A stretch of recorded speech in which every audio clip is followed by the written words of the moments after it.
science is notoriously conservative, and that has often served it well.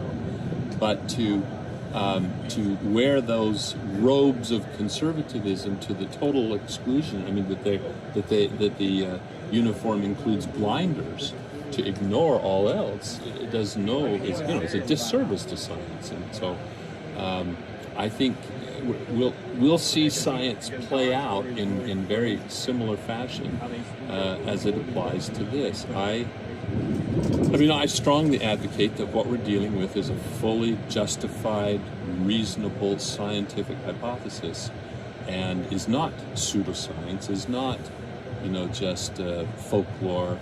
It's a question of biology. One of my colleagues, Cliff Barrickman, I love this little statement that he made.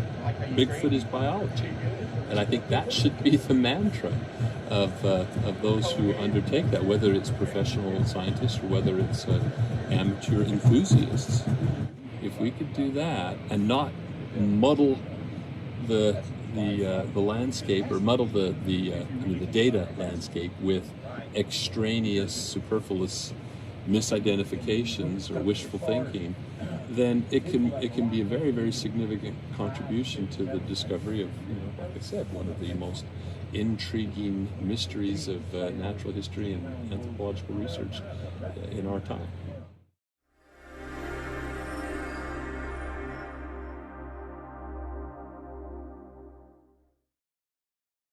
Greetings and welcome to the Vortex. I'm your host, Daniel Allen Jones, and I am honored to be here once again with Dr. Jeff Meldrum. Pleasure. Doctor, it's an honor to be here again, here at the 20th anniversary of the Texas Bigfoot Conference here in the Bigfoot Capital of Texas, Jefferson, Texas, of course. And this isn't your first time. You've been here actually quite a few times throughout the years. Yep. And it's always great to be able to have you to really explore this topic from, I think, what some would consider you to be the preeminent scholar on the subject, in a way that sheds light from a different point of view than people just out in the field who don't necessarily have the credentials of being a professor at a university or anything like that. And so I think you bring a lot of credence to the subject, and a notion that can give us insight as to what we're dealing with in a very practical way. And so there's a lot of lofty issues with this subject overall, a lot of rhetoric, and many viewpoints and beliefs.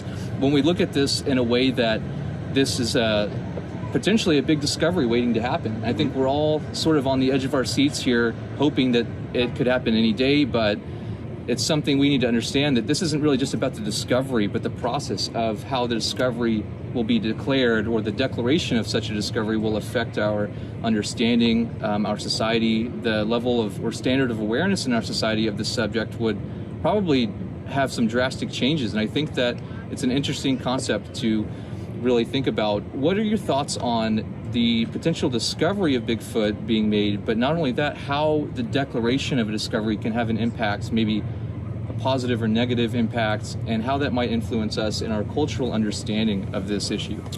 Well, I think it's important to recognize the context in which such a discovery would be made. One of my dear friends and colleagues, now past, Dr. John Bendernagle, wrote a book on the discovery of Sasquatch, in which his thesis was, it has already been discovered, it simply has not been acknowledged. And I think his point is well made, and illustrates the process of recognition of sometimes difficult travails of the delivery of a new discovery. I think given that lead up, that build up, anticipation, that will certainly impact the way in which such a discovery is received and handled.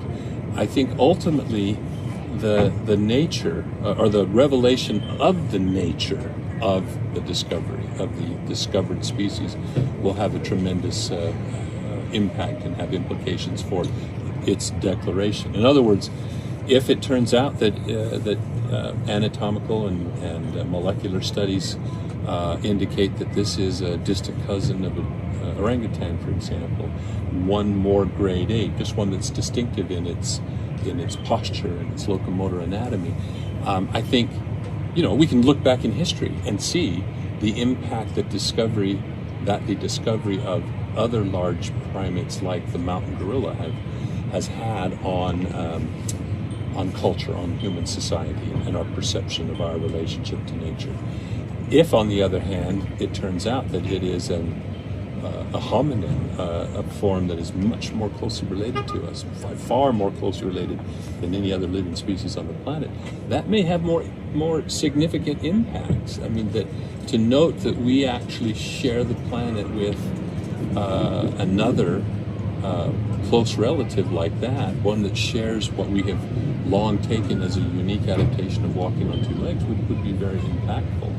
And you know, it may have, I mean, it's like holding a mirror up to us.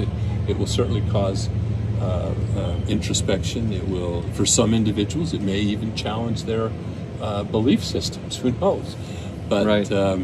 I think that you know, we can look to the pattern of the past to understand some of the implications and some of the reactions that will occur. But it's hard to fully predict how that will influence our own, you know, from a philosophical point of view, our own perception of ourselves, our own attitudes towards our planet, our own sense of stewardship for nature and other species we share the planet with.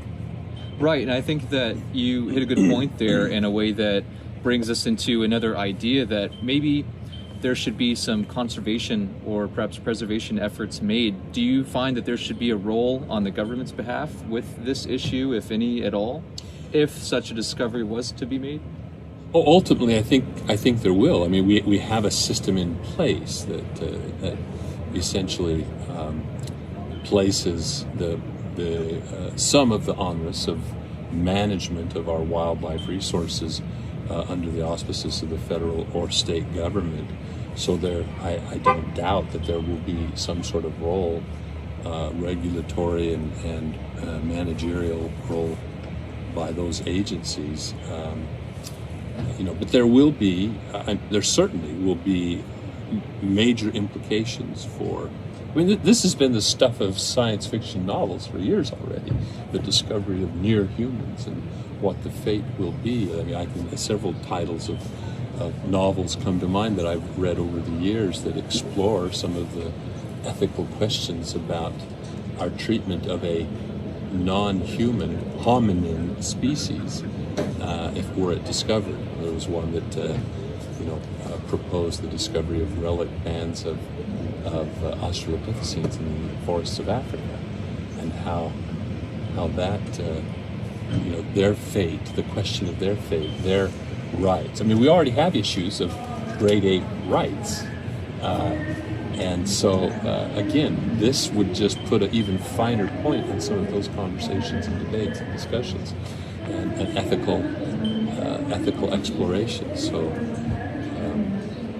it's hard to predict the outcomes of those kind of things, but I can readily anticipate those kinds of machinations taking place. Right. I think that it does really fall into a speculative outlook in the guise of what these potential situations could look like for us overall with these discoveries. But you had mentioned something I think that is important to note, that a lot of times people use the term, as you just did, relic. Right. And there might be a little bit of ambiguity with the terminology of a relic, what a relic is, right, or implies, or relict with the T on the end. Exactly. Could you shed some light on maybe the discrepancy within that terminology? Well, sure. I mean, for some people it may boil down to semantics or splitting hairs, but I wrestled with this topic when founding, organizing the Relichominoid Inquiry, an online peer-reviewed journal. So the term relict hominoid was initially coined by Boris Porshny, a Russian cultural anthropologist, and obviously that was a second language for him. He was very, very fluent in English, but he chose that term. He chose hominoid, intending to use it in the vernacular, that is, human-like. Although, from a taxonomic perspective, it does denote members of the superfamily Hominoidea, which is us and the great apes, and all apes actually, the lesser apes as well, everything to all the tailless primates. Now, I wrestled with, and because I had seen it used in various literature in both ways, relic without and relict with a T, it turns out that with a T, the usage with the T, is the preferred usage in biological terminology.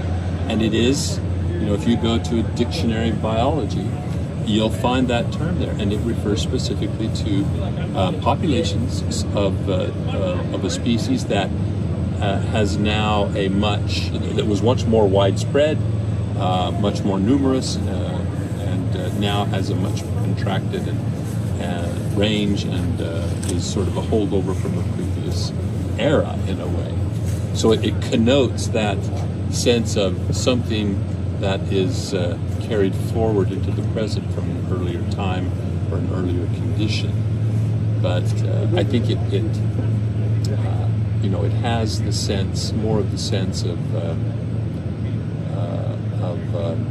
persistence than it does primitiveness or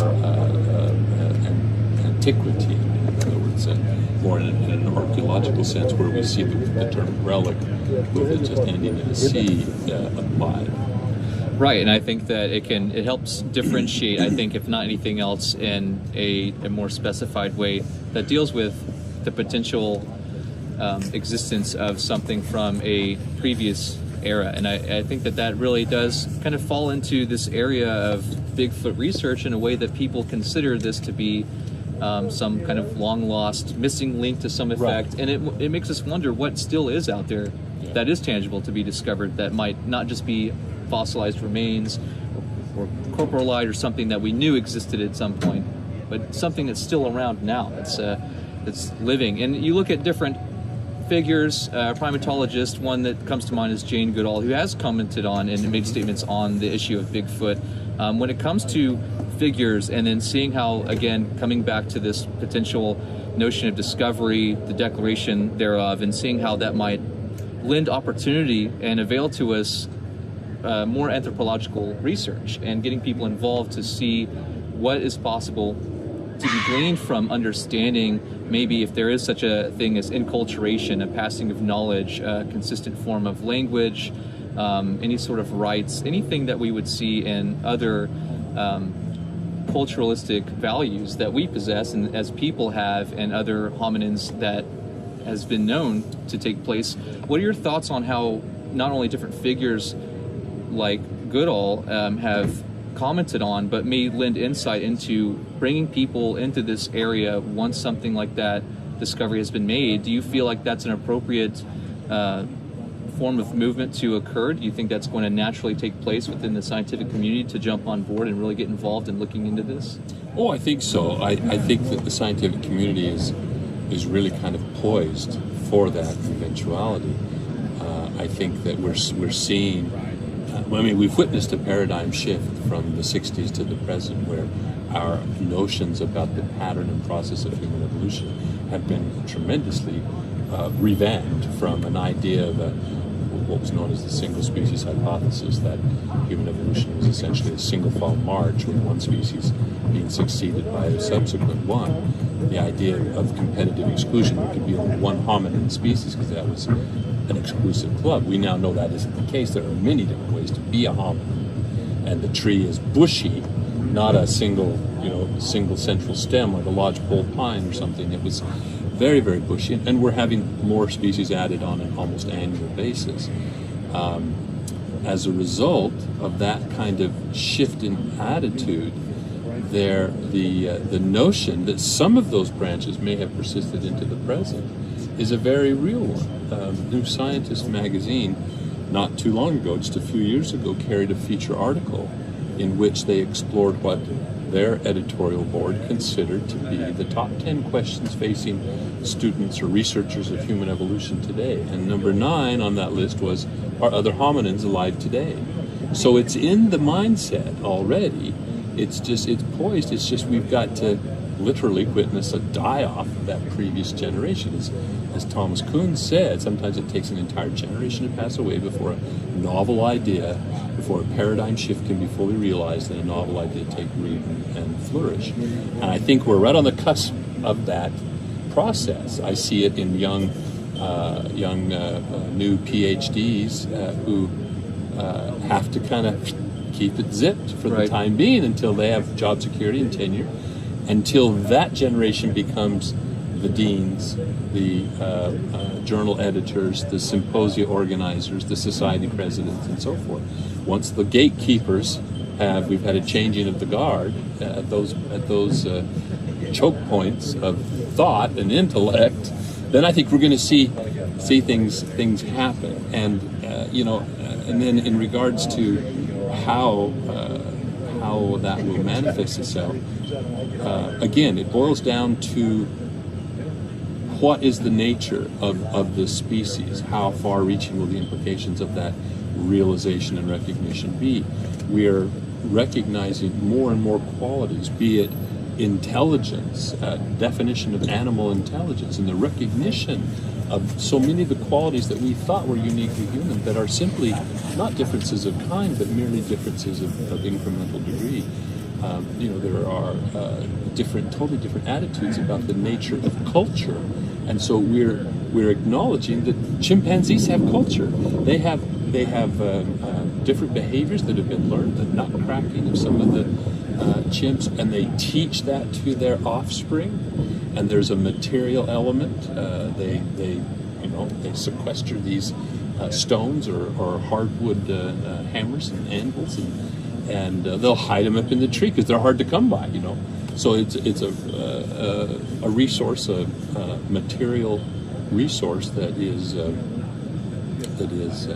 guarded and taken care of, and so forth. Anyway, the point being that the notions of the manner of communication, the expression of emotion, the acknowledgement of relationships, the realization of material culture and passing on of those behavioral modifications, learned behaviors, all those things were unthinkable just literally a few decades ago. So I think when it comes to, again, the discovery of Sasquatch won't occur in a vacuum. There are all these framing concepts and notions that are already being wrestled with and ruminated upon in relationship to other animals, especially those most closely related to us, namely the great apes. And I think it'll just, the attention will turn to Sasquatch, and the implications, as I said, may be on par, or they may be taken to another level of affinity to humanity because of a closer relationship, something that bridges as minuscule really as it is, that perceived gulf between us and the animal world, and the remainder of the animal. It's a really incredible notion to consider that especially the context in which these discoveries can be made might have an effect on what would be permissible through studying any of these potential issues. And you touched upon something I thought is also interesting. It's often referred to as the Planck principle, which Max Planck, the founder of quantum theory and all these things. It is a long quote, but it's boiled down to science progresses one funeral at a time. And I think that's something that really is an interesting idea of how we end up grasping into new arenas of focus when it comes to this. And like you said, the old guard sort of maintaining this notion of an unchangeable mindset or something to that degree. Yeah. So I think that we will see a good deal of progress in not just this realm of Sasquatch and Bigfoot research, but in overall primatology, and the notion of, as you said, culture within these species is also interesting. Well, in closing, there have been a lot of discoveries that have been made here recently, and a lot of really declarations of supposed discoveries, or things that have been well known for maybe a while in some communities. When we're talking about things like the Dragon Man skull or these alleged footprints found that seem to predate the Clovis people, what are your thoughts on how examining these types of findings can maybe lend credence to or insight into the nature of what we're dealing with in unknown biology, forms that seem to be indicative of their being the existence of something like Bigfoot and Sasquatch, what can we learn from looking at more conventionally acceptable things that bridge the gap between something otherwise that is almost refuted or disregarded by the mainstream bulk of what people just call science? Right. Well, I think it boils down to, or circles back to this idea of shifting paradigms. I mean, I use a slide in one of my documentaries where I show this prior notion of this single file march of hominins culminating in Homo sapiens, and then right there, contemporaneous with Homo sapiens, an X with a question mark and a little icon of Sasquatch there. So, but it's just, in other words, it's in limbo. There's no accommodation for it in the current paradigm of several decades ago. But now, then the next slide, superimposed over that, is this bushy tree, and suddenly the X falls on a potential lineage that represents these diverse species that have persisted alongside Homo sapiens. There are some that are acknowledged in the fossil record, and some that we could easily infer could exist, especially in the face of so much evidence suggesting that there are relic hominoids still in existence today. With some of these findings, it seems like earlier notions of history are being rewritten or even overthrown with something that otherwise falls outside of the conventional scope of history. And with some of those findings, we're also realizing that these same methods might be utilized in the research of Bigfoot and the Sasquatch phenomenon in a way that it might help us to see how a more readily available, accessible form of information or field data can show us that there is something there, right. Whereas in more lofty and Sasquatch related research, there's not a lot to go off of in the way that we have something tangible, and the forensics of this, I think, lends a lot of help to be able to figure out what's going on with these branches of our ancestry. So how do you find that this might help us taking the same methods and utilizing that form of understanding and interpretation when we see these, when we're making these findings out in nature that overthrow conventional ideas, such as the Clovis man having been at the sort of pinnacle for so long, and then we see these footsteps and trackways that seem to predate any idea by thousands of years. How can that help us maybe in some way find better ways to utilize research within the Bigfoot phenomenon? Yeah. Well, I think, you made the comment that the Planck quotation about science progressing one funeral at a time, and it's very unfortunate to acknowledge that what a legacy to leave, instead of a legacy of facilitating the advance of knowledge. Instead, you're one that has stifled new ideas and new thoughts because of some entrenched ideology or ego or whatever the motivation or situation may dictate. If scientists are aware of the history of their own disciplines, they should acknowledge the need for open-mindedness about novel ideas and overturning paradigms and facades of thinking. You mentioned the Clovis, the date.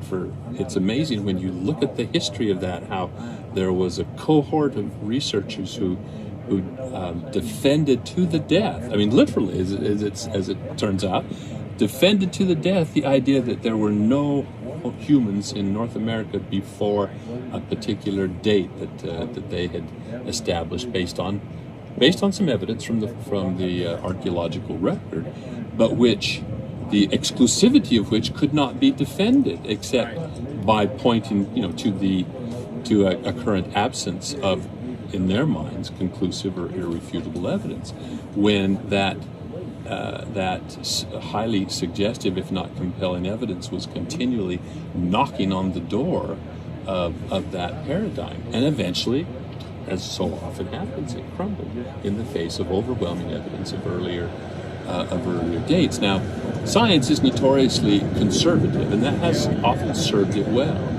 But to wear those robes of conservatism to the total exclusion, I mean that the uniform includes blinders to ignore all else, it does it's a disservice to science. And so I think we'll see science play out in very similar fashion as it applies to this. I strongly advocate that what we're dealing with is a fully justified, reasonable scientific hypothesis, and is not pseudoscience, is not just folklore. It's a question of biology. One of my colleagues, Cliff Barrickman, I love this little statement that he made. Bigfoot is biology, and I think that should be the mantra of those who undertake that, whether it's professional scientists or whether it's amateur enthusiasts. Excellent. So, as a send-off, what would you say to people who are looking to get as much as they can done as a contribution, a form of work, maybe as citizen scientists, community scientists, people who aren't degreed in any form of scientific field? What would you say as a send-off to those who are looking to make a valid contribution into this effort? Well, I really think it boils down to individuals committing to hold themselves to higher standards of objectivity and critical thinking. One of the pitfalls of social media and the accessibility of disseminating personal experiences, anecdotes, questionable data is we're witnessing a proliferation of this kind of bad data, I guess you could say, or poor data, and it becomes distracting. I've been having discussions with other researchers today, in fact, on this very topic, that I'm assailed on a daily basis with people hoping to share information, and they have not done their due diligence as an interested party. The theme of citizen science that has resonated in the meeting today is a very pertinent one, and